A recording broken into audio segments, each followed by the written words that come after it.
Deputado, eu queria abordar isso. Então, o senhor conseguiu assinaturas para PEC antiprivilégios, para protocolar e tal, só que há um grupo de trabalho da reforma administrativa agora ocorrendo na Câmara dos Deputados, que trata mais ou menos dos mesmos pontos em questão de combate a privilégios, em questão de férias, enfim, outras propostas de combate a privilégios. Houve diálogo com esse grupo de trabalho que o senhor não faz parte, mas diálogo com esse grupo, com principalmente o relator, o deputado Pedro Paulo? Eu converso muito com o deputado Pedro Paulo, né? Eu acho que em termos de estrutura do Estado, ele tem um pensamento muito alinhado com o meu, mas a minha proposta é muito mais radical do que a do Pedro Paulo, né? Em relação a super salário, de não ter um centavo a mais acima do teto remuneratório, na questão de você responsabilizar, e eu acho que de certa maneira isso faz parte de julgamento de separação de poderes, mas também de segurança pública, mas também acho que entra na reforma administrativa, de você acabar com a aposentadoria como punição, né, do juiz, ele não receber um centavo depois que ele é demitido do cargo, e dele inclusive ser preso quando ele solta um criminoso, quando ele tinha o dever de manter ele preso preventivamente, né? Eu aprovei um projeto no plenário da Câmara que prevê que um criminoso faccionado, miliciano, que roubou, o que cometeu crime hediondo, que é pego em flagrante, obrigatoriamente o juiz precisa prender preventivamente, ele perdeu o direito de responder em liberdade. Isso foi aprovado no plenário da Câmara, está esperando a deliberação do Senado. Agora eu protocolei um outro projeto para prender o juiz de 8 a 12 anos de cadeia que soltar esse criminoso. Da mesma maneira, privilégios tributários, que eu acho que, de certa maneira, também tem a ver com uma reforma administrativa. A gente tem hoje de 150 a 200 bilhões de reais que sai do dinheiro do trabalhador mais pobre, que está pagando um dos impostos de consumo mais caros do mundo, né? Metade do carro do sujeito é imposto, ele compra um carro para ele e outro para o Haddad. Se a gente for falar de, tá saindo, acabei de ler a notícia no Poder, que tá saindo a pré-venda do iPhone 17, no caso do iPhone você compra dois para o Haddad e um para você, para financiar 150, 200 bi de grande empresário patrimonialista que tem lobby com o Palácio do Planalto e com o Congresso Nacional.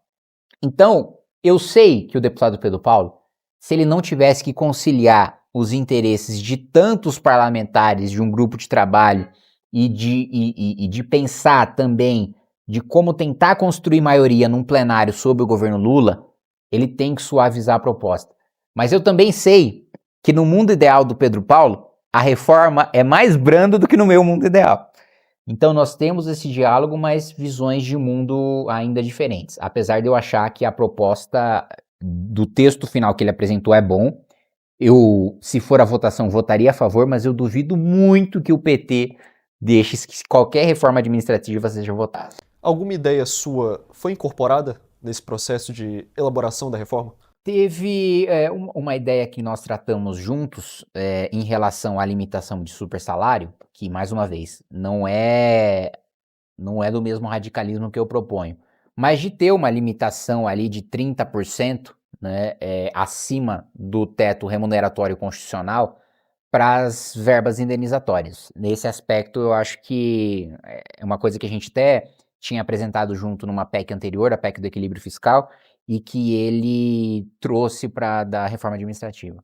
Deputado, eu queria abordar também a questão da tentativa de cassação do seu mandato, que tramita no Conselho de Ética depois das declarações contra a deputada Célia Chacriabá.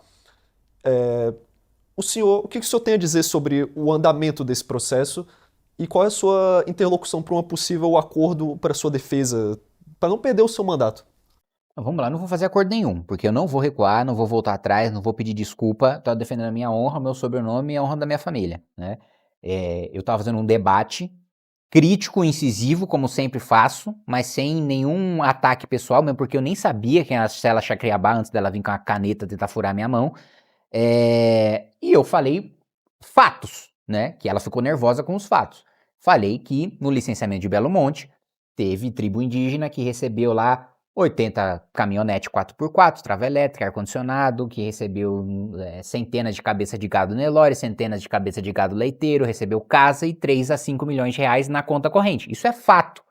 Se eu tivesse mentindo, iam ter me processado por causa disso, e até agora não chegou. Até peço que me processem, porque como eu sei que é verdade, eu vou usar a exceção da verdade no tribunal e você vai ter que pagar honorário para os nossos advogados, que já estão com os bolsos. Parem, por favor, parem de enriquecer os meus advogados, porque vocês fazem processos muito toscos, né, e acabam perdendo, ou muitas vezes falando barbaridades e crimes contra mim, e eu também processo e vocês perdem. Então, por favor, gente, meus advogados já estão ficando arrogantes.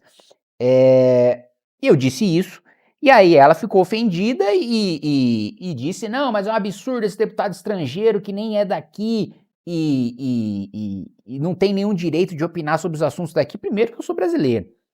Segundo, até minha mãe é paraense, né? Eu sou mestiço. Mas ainda que não fosse mestiço, tenho muito orgulho de ter a minha ascendência japonesa, né? De ter avós japoneses que vieram para cá sem saber a língua, um travesseiro de bambu. Depois o meu avô se virou sendo caminhoneiro e aí ele morreu. Aí minha avó teve que criar o meu pai e os meus tios ali na roça, no Itaim Paulista, e vendia galinha e se viraram para cuidar um do outro. Então tenho muito orgulho do meu sobrenome, tenho muito orgulho da minha história, tenho muito orgulho dessa origem japonesa. E eu respondi o seguinte: ela estava lá com um cocar de pavão, pavão que é uma ave asiática, não tem nada a ver com o povo originário do Brasil, mas eu falei, olha, né, estrangeiro é lá o pavão que é daí próximo da terra dos meus ancestrais, mas tem gente aqui que parece que gosta de fazer cosplay. Aí ela ficou ofendidíssima, veio pra cima, pegou a caneta, furou a mão do Coronel Meira, aí a Coronel Fernanda tirou a caneta da mão dela, e aí eu fiquei sentado, só falando assim, então deixa ela aí, pelo amor de Deus, negócio patético, esse chilique que ela tá dando, esse teatro que ela tá... O senhor acredita que esse episódio pode atrapalhar alguma atuação sua dentro do Congresso? Não, atrapalhar, claro que atrapalha, porque assim, você ter uma espada sobre a sua cabeça no Conselho de Ética, sempre vai... Primeiro que eu preciso parar de trabalhar em projetos importantes para defender o meu mandato no Conselho de Ética dessa acusação. Segundo, que todo mundo sabe que você está com um processo no Conselho de Ética. Então, na hora de você pedir voto para seus projetos, para seus relatórios, todo mundo vai falar, mas tem aquele negócio no Conselho de Ética, né, e tal, vamos negociar direito. Mas, mais uma vez, repito, eu não vou pedir desculpa, não vou recuar 1 centímetro. Se o meu mandato tiver que ser cassado, porque eu defendi meu sobrenome, porque eu defendi a honra da minha família, aí vai ser cassado. Já pedi desculpas para os meus eleitores, vou apoiar outra pessoa tão capacitada, leal e firme aos seus ideais quanto eu na outra eleição, se for cassado, perder meus direitos políticos, mas eu não vou recuar no Conselho de Ética, não. Como o senhor avalia a comparação entre o seu processo no Conselho de Ética e de outros parlamentares, como, por exemplo, os que obstruíram a Câmara, como, por exemplo, o deputado Janones, como, por exemplo, Eduardo Bolsonaro? Como que o senhor avalia essa equivalência de processos ali dentro? Absolutamente nada a ver, né? Eu acho que o Hugo Mota, primeiro, ele se embananou inteiro nessa questão da ocupação da mesa diretora. E aí, meio que no desespero de dar uma demonstração de força, ele mandou todos esses processos ao mesmo tempo para o Conselho de Ética, como se eles tivessem alguma relação entre si. Então, assim, o que eu tenho a ver, o que o meu caso tem a ver com o Janones, que durante o discurso do Nicolas foi no meio dos bolsonaristas, sacou um celular para ficar chamando os outros de gay. Não tem nada a ver com isso.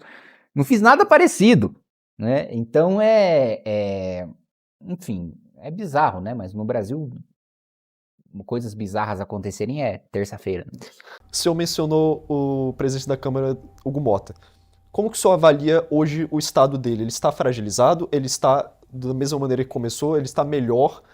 E como há o diálogo entre o senhor e o presidente? Eu acho que ele tá fragilizado, né? Ele saiu... Primeiro, assim, nunca tive um bom diálogo com ele porque não votei nele, né? Segundo, que ele sai muito fragilizado porque na ocupação da mesa diretora, o que todos os líderes falam nos bastidores e poucos têm coragem de falar na cara dele isso nunca aconteceria com o presidente da Câmara forte, né? Com o Arthur Lira, e veja que eu fui um grande inimigo de Arthur Lira, ele tentou me caçar, o PP entrou no Conselho de Ética para caçar meu mandato na legislatura passada, mas ele era um presidente da Câmara forte. E o que todo mundo fala ninguém faria isso sob a presidência de Arthur Lira, né? Da mesma maneira, na semana do julgamento do Bolsonaro, ele chama a sessão virtual para não ter que lidar com a pressão de tanto dos petistas como dos bolsonaristas falando sobre a anistia e falando sobre a prisão do Bolsonaro. Então tudo isso é um sinal muito grande de fraqueza, né? Deputado, passando agora para a parte final, as últimas perguntas. Qual é a sua avaliação hoje do governo Lula? E o que considera de positivo? O que o senhor levaria em um eventual governo da missão em 2026? Qual política manteria? Perguntei isso pro Renan Santos e ele disse que nenhuma, mas gostaria que o senhor fizesse esse exercício de pensar em alguma política. Realmente é muito difícil pensar em alguma política do governo, porque assim, o governo Lula é um desastre em todos os níveis de política pública. A maior parte delas é populista, sem resultado, sem um mínimo de eficiência. É, A segurança pública é um absoluto desastre, o país é dominado pelo crime organizado, o ministro da Justiça tem um filho que tem um escritório de advocacia que advoga pra gente suspeita de ter ligação com o PCC, faz um plano de mudança das condições carcerárias escutando o ONG do PCC e a dama do tráfico do Comando Vermelho. Economia nem se fala, o arcabouço fiscal vai lá, pega 70% do crescimento da receita corrente líquida, com o teto de aumento de gastos de 2,5% real, mais a inflação obrigando o governo a estourar os gastos com despesas obrigatórias, com receitas que não são recorrentes. O orçamento público vai entrar em colapso por causa da revogação do teto de gastos em 2027. A inflação está descontrolada e a taxa de juros continua subindo com o presidente do Banco Central nomeado pelo PT, né? E aí agora eles não têm mais, né, o demônio do Roberto Campos Neto para jogar a culpa nele toda hora. É o Galípolo, né? Aí o Galípolo vai na comissão de finanças, os petistas sob taxa de juros, sob inflação, fica quieto, pianinho. No plenário tudo é absurdo, os banqueiros, a elite, blá, blá, blá. Aí não chega o Galípolo lá, todo mundo, ô presidente, abraço, né? Tapinha nas costas e tal. Então assim, cara, sinceramente, eu não consigo pensar em nenhuma política do governo Lula que eu manteria. Deputado, gostaria de abordar a sua atuação na CPMI do INSS. Tivemos a ausência do careca do INSS como um dos principais envolvidos. Como que o senhor avalia resultado dessa CPI? Acabará em pizza? Acabará de maneira... a história, o que fica dessa CPI até o momento? No que depender de mim, não. Eu acho que essa CPMI é uma que deu um resultado imediato, que eu considero que tenha sido da CPMI, da prisão do careca do INSS. Porque o Ministério Público inicialmente não pediu, a Polícia Federal não pediu. Quando foi aprovado pela CPMI, ele foi preso, depois de ter sido aprovado. E é impressionante como nesse país, sempre que tem alguma coisa de ruim acontecendo, tem um careca envolvido, né? E esse sujeito, tem relações políticas que eu acho que a CPMI vai ter sucesso se a gente conseguir responsabilizar, prender parlamentares, políticos, ministros, eventualmente presidente da República, que foram os patrocinadores desse escândalo. Porque o careca, ele é operador. Ele ganhou milhões de reais com esse esquema. Mas o esquema não foi sustentado politicamente por ele. O careca não tem poder político. Alguém operacionalizou esse esquema. Indicações políticas. O careca chegou lá por indicação política. O Lupe chegou lá por indicação política. O presidente do INSS chegou lá por indicação política. Então, essa CPMI só terá sucesso, e esse é o meu trabalho, é o meu foco nela, quando a gente responsabilizar políticos, gente com mandato que fez com que esse esquema acontecesse. Deputado, por fim, gostaria de abordar um outro tema. Olha, eu acho que um tema bastante importante e que a gente tratou aqui lateralmente é essa questão do colapso do orçamento de 2027. As pessoas não estão entendendo que existem gastos obrigatórios que decorrem da Constituição e que eles vão ultrapassar 100%, ou seja, para pagar despesas, só fazendo uma analogia, né? Vamos supor que você tenha lá um plano de saúde, a escola dos seus filhos, que você contrate ali, tem uma manutenção de uma câmara de segurança que você tenha na sua casa, o seu condomínio, o seu aluguel. Imagine que as suas despesas com isso, tirando vestuário, tirando conta de luz, tirando conta de água, as suas despesas com o seu convênio, com a escola, com segurança, essas despesas custem mais do que 100% do seu salário. Então, para você pagar essas despesas do mês a mês, você tem que fazer dívida. E não sobra para você pagar a sua conta de luz, sua conta de água, para você comprar comida, para você comprar roupa. É esse cenário de orçamento público que está se desenhando. Gás para todos, CAP, CNPq, Farmácia Popular, Minha Casa Minha Vida, os principais programas, todas as políticas de meio ambiente, todas as políticas de segurança pública não vão ter um centavo de... Toda a infraestrutura do Brasil não vai ter mais nenhuma manutenção, não vamos tapar mais um buraco de rodovia federal, de ferrovia, a partir do orçamento de 2027, porque não vai ter nenhum centavo. Então, ou a gente urgentemente aprova, e a gente apresentou a PEC do equilíbrio fiscal para reverter esse cenário, ou pela primeira vez na história do Brasil, nós vamos viver um shutdown, que é um apagão completo nos serviços públicos brasileiros. E as pessoas não estão dando a devida atenção para isso. Gostou do vídeo? Para mais vídeos como esse, se inscreva no canal Inevitável Cortes, deixe o like, comente abaixo o que achou, vire membro do canal por apenas R$ 3,99 e tenha acesso a benefícios exclusivos. Te vejo no próximo vídeo.